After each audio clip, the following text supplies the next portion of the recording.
industry professionals can use to benefit their businesses and minimize risk to themselves and the environment. So Adam's talk is already pre-recorded because he couldn't make it because of another talk he's giving right now. So he might join us towards the end of this pre-recorded talk. So let's move on.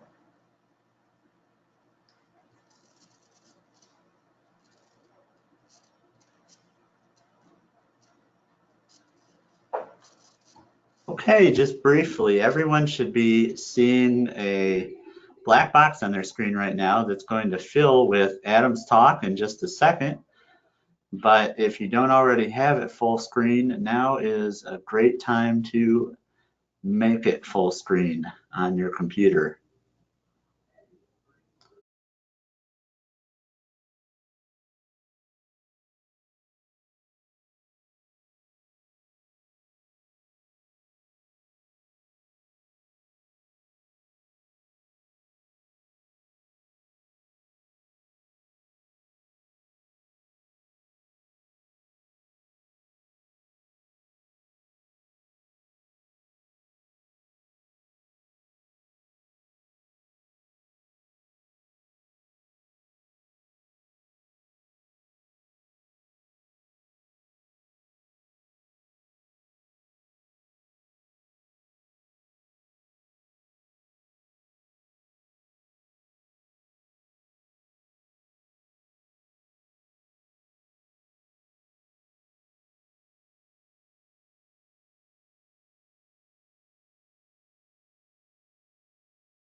Okay, everyone.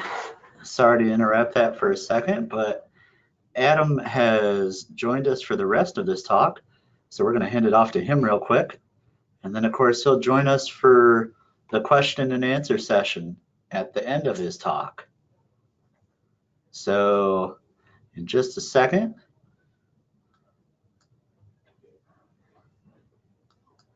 All right, Adam, the floor is yours.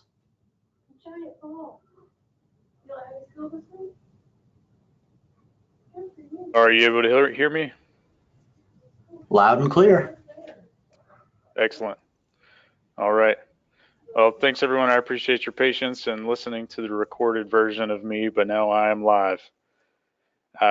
So to pick up where we left off, in addition to these stress factors associated with insect pests that affect trees and the condition and quality of those trees, we also know that there are direct abiotic effects or environmental effects that have a direct impact on the condition and vitality of these plants. So impervious surfaces increase temperature, as we've been discussing, but that associated temperature and drought can increase xylem cavitation, reduce the plant's ability to photosynthesize, and combined with scale insects, you get kind of the double whammy of reducing photosynthesis, causing the canopy to die back, and ultimately affecting that tree's condition. And so to get a better idea of this and these effects on the maple tree condition in cities, we've been rating those conditions based on a set criteria of canopy quality, canopy density, leaf quality, and associated metrics. And so we end up with trees rated as excellent, good, fair, or poor.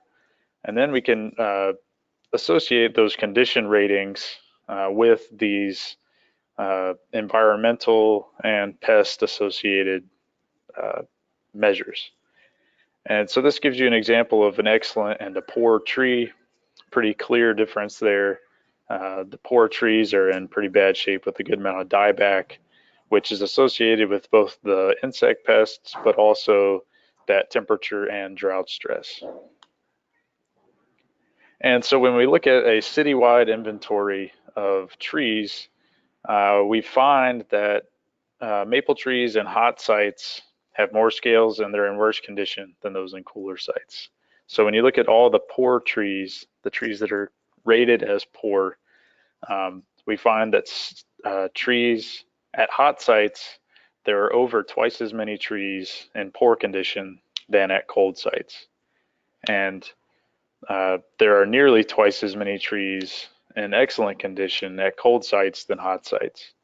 So that temperature difference, which we know is associated with drought stress and scale insect abundance, translates to trees in worse condition. And so we also know that this all feeds back into more sustainable strategies for developing urban landscapes. And we hear all the time, right plant, right place. And so that really comes back to identifying trees that we know have evolved to tolerate the conditions of that site.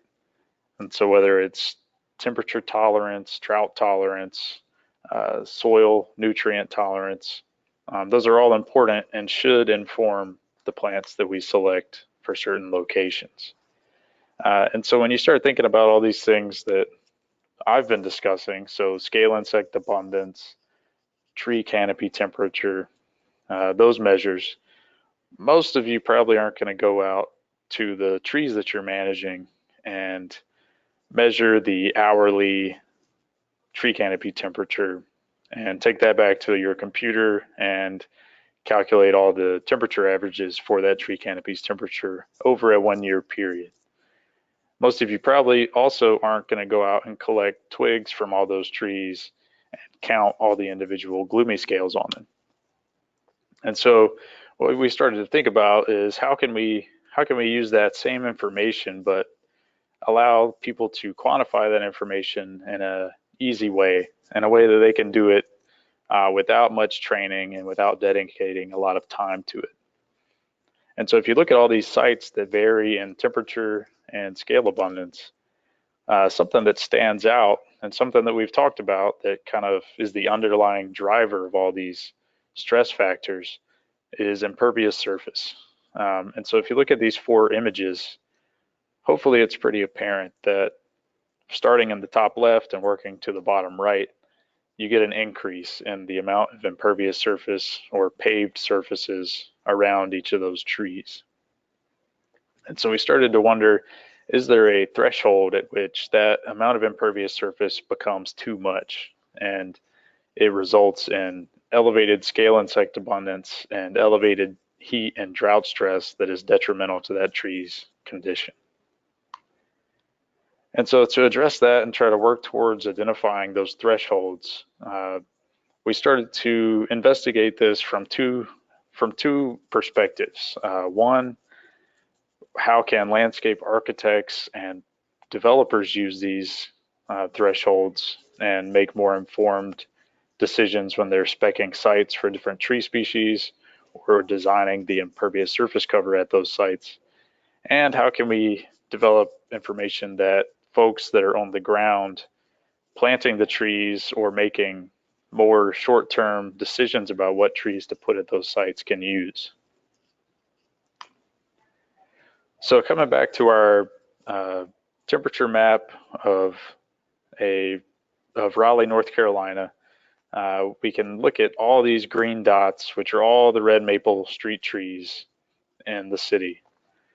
And we can take each of those trees and match it up with the temperature on that map at each of those points, and then look at associations between the amount of impervious surface around each of those trees and the condition that each of those trees has been rated.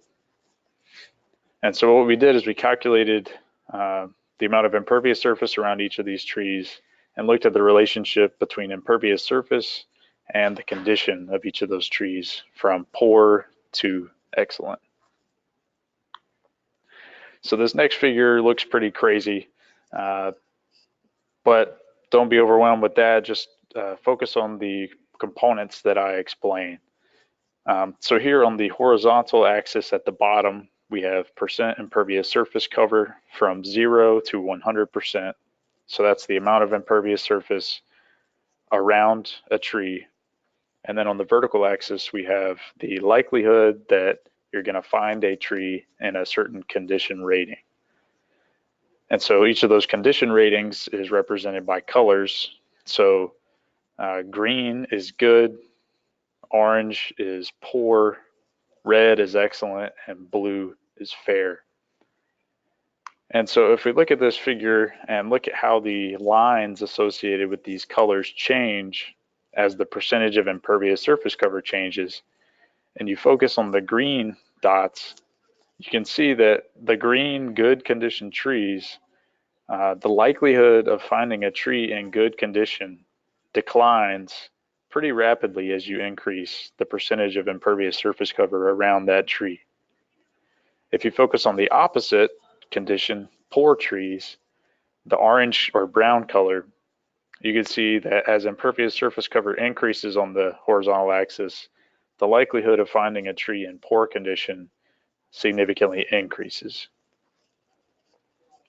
And so what we can do with this information is look at the inflection points where these lines cross, and those are our thresholds.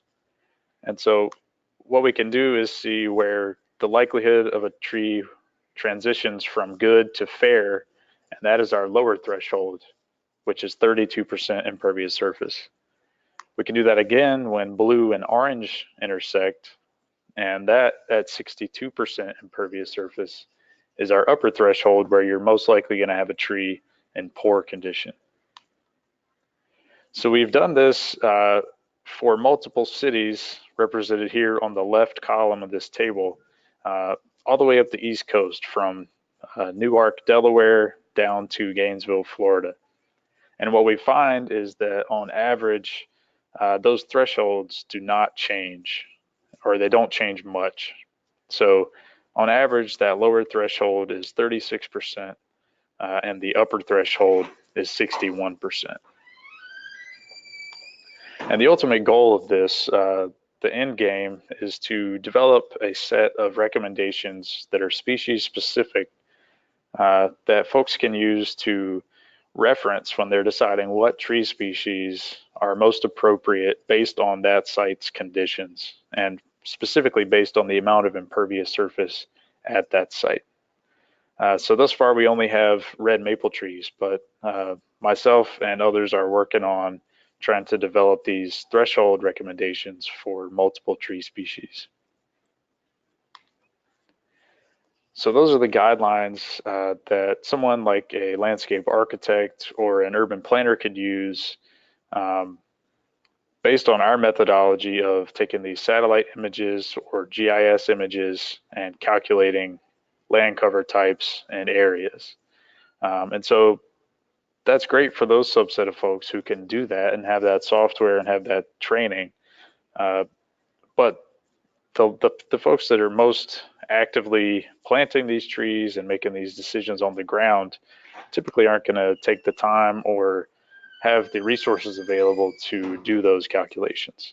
And so what we wanted to do in addition was develop some ways that these guys can ground truth or make on-site decisions about what tree species are most appropriate based on the amount of impervious surface. So here's an example of a typical urban planting site where a red maple tree is surrounded next to a parking lot, 2 roads, and a lot of homes. And so the white dot is our red maple tree of interest. What we can do is we can put a 25 meter radius circle around that tree and then calculate the percentage of impervious surface within that circle. So all the highlighted yellow areas are impervious, and we can estimate, or actually we can calculate the percentage of that circle that's impervious using this software. And what we find is, based on satellite imagery, 62% of that circle is impervious. And so that's, again, great for the landscape architects and planners, but for the folks that are on the ground, what they can use is what we're called the paste to plant technique. And so using the paste to plant estimate, you can, on the ground at the site, get the same estimation for the amount of impervious surface, and then use those threshold guidelines to make a planting decision. And so to do the paste to plant, you start at your focal site at the tree or planting site, take 25 steps at a 45-degree angle to the nearest impervious edge. So in our case, that is this road that runs adjacent to this tree. As you're taking those 25 steps, count the number of steps that land on impervious surface, and you take 25 steps. And so then go back to your tree, take 25 more steps, counting the ones that land on impervious surface. Take another 25 steps perpendicular to that, and then take another 25 steps perpendicular to that. So you've walked an X through this site all the time, counting the number of steps on impervious surface, and you've taken a total of 100 footsteps. So that leaves you with a percentage estimate out of 100, and for this site, it turns out you took 66 steps on impervious surface, which is just in line with our satellite calculation of 66.2%. And so we've done this at multiple sites at a variety of percent impervious surface cover, from 20% to 90%. And we find that we can accurately and consistently predict the amount of impervious surface using the paste to plant technique. And so we know that, in summary, impervious surfaces increase temperature because they absorb sunlight and release that heat. Warmer temperatures increase tree drought stress because it reduces water infiltration and access for roots to water and moisture. And now we know that heat and drought in these situations additively increases scale insect reproduction and abundance, which combine to reduce the condition of those trees pretty consistently. So ultimately, when you put all these pieces together, starting at the first bullet and working to the bottom, impervious surfaces frequently transition to reduced tree condition for red maple trees. The overarching objective of this is to make right plant, right place, which is a term we hear all the time, but make it more quantifiable and objective. So you can base your right plant, right place decisions on these guidelines and evidence-based recommendations. Planting trees based on these guidelines is going to help reduce pest abundance, increase plant health, and reduce the need to come in and maintain pests and supplement these trees with inputs in the long term. And so this all ties back to proper integrated pest management of urban trees, incorporating these proper cultural practices and implementing a systems approach to manage all these aspects of an urban landscape. I want to make you aware of these extension publications that we have through the University of Florida, a guideline for managing scale insects on ornamental plants, and then a more comprehensive publication about impervious surface thresholds and the paste to plant technique with these regional recommendations for the upper and lower thresholds. I also want to make sure you're aware or remind you of the 2017 Pest Management Guide for the Southeastern U.S. This is a publication that was led and put together by J.C. Chong at Clemson, but was a collaborative effort throughout multiple universities throughout the Southeast. So this is a very comprehensive and helpful guide for identifying products that can be used to control the multitude of pests that we encounter in the landscape.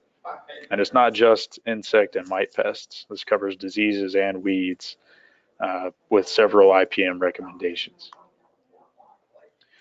And with that, I'd like to thank you for your attention and thank you for your patience accommodating my schedule. And if you're on Twitter, I encourage you to follow me. I try to regularly post updates that are relevant to pest control and urban landscapes. And my lab's website also keeps all of these resources that are readily available to anyone that may be interested in it. So thank you. Thanks, Adam.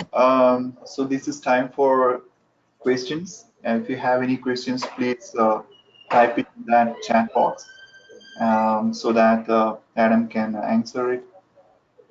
So far, I have two questions. One question is whether this is the end of the seminar. Of course, this is, but just wait for Richie to weigh in. He might have more information on how to turn in the other, the credits and stuff like that. Another question is, you kind of explained it in your talk, but the question is, how is the impervious surface percentage calculated? You mentioned about the 66.2 and the steps and stuff like that, and I think that's what that's what the question is.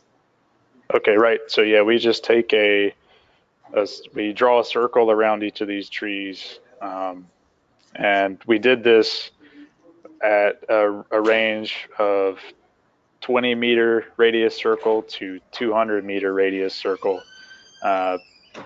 and calculated those. But what we're doing is taking that circle and calculating the percentage of that circle that's composed of impervious surface. And for practicality, we use the 25-meter radius circle because that's nobody's going to walk 200 meters for the paste to plant. So 25 is a happy medium that also accurately quantifies that percentage.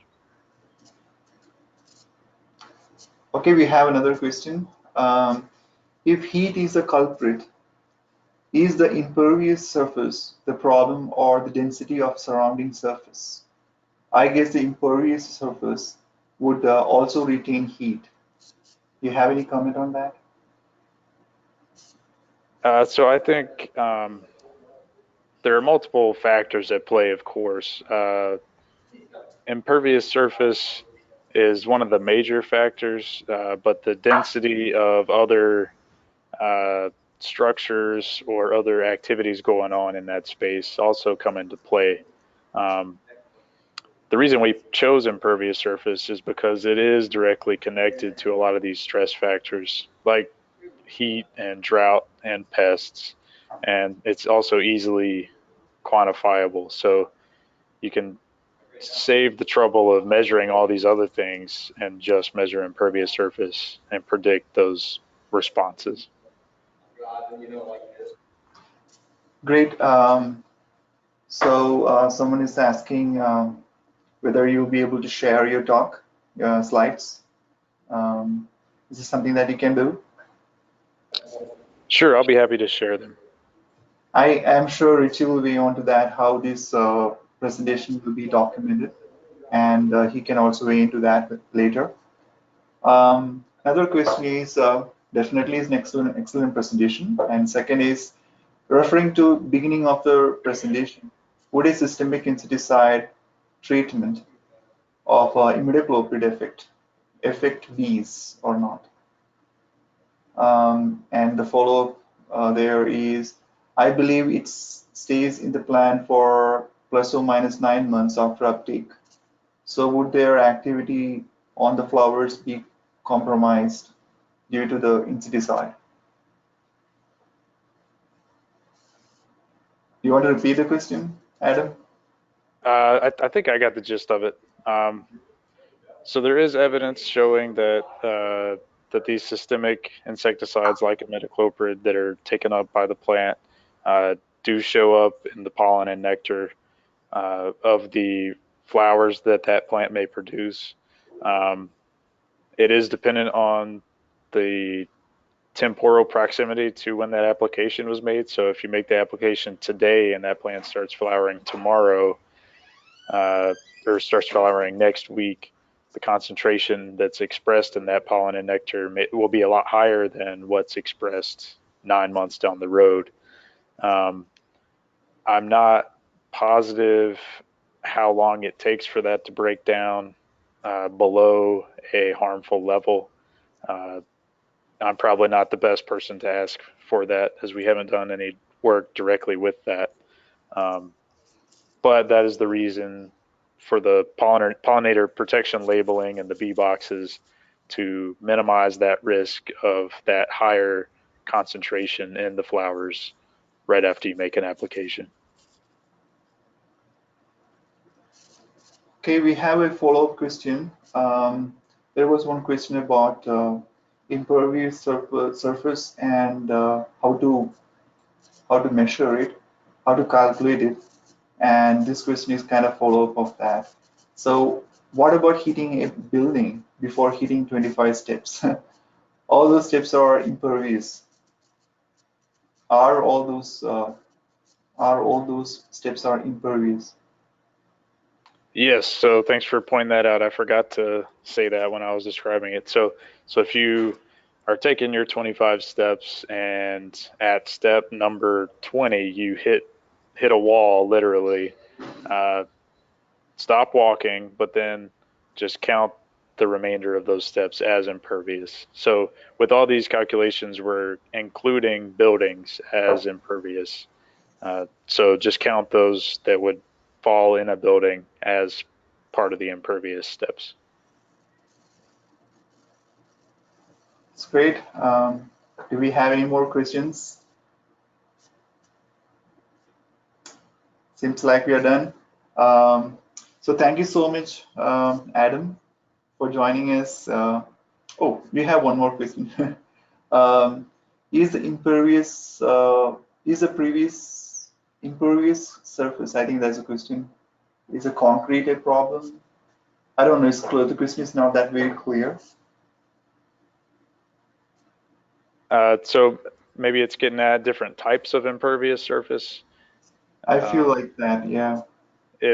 So different types of impervious surface can influence the amount of heat that they release.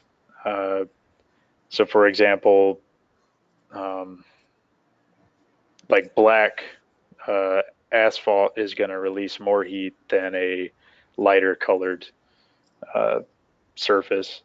However, we didn't get that high resolution in this process, and it seems like no matter the type of impervious surface, it all ultimately comes out to be a pretty good predictor of scale insect abundance and tree condition. But surfaces that are pervious, like permeable pavers that do allow that water infiltration to get to the tree roots and help dissipate some of that heat, can certainly help in reducing the effects of impervious surfaces or hard surfaces on these trees. So I think you answered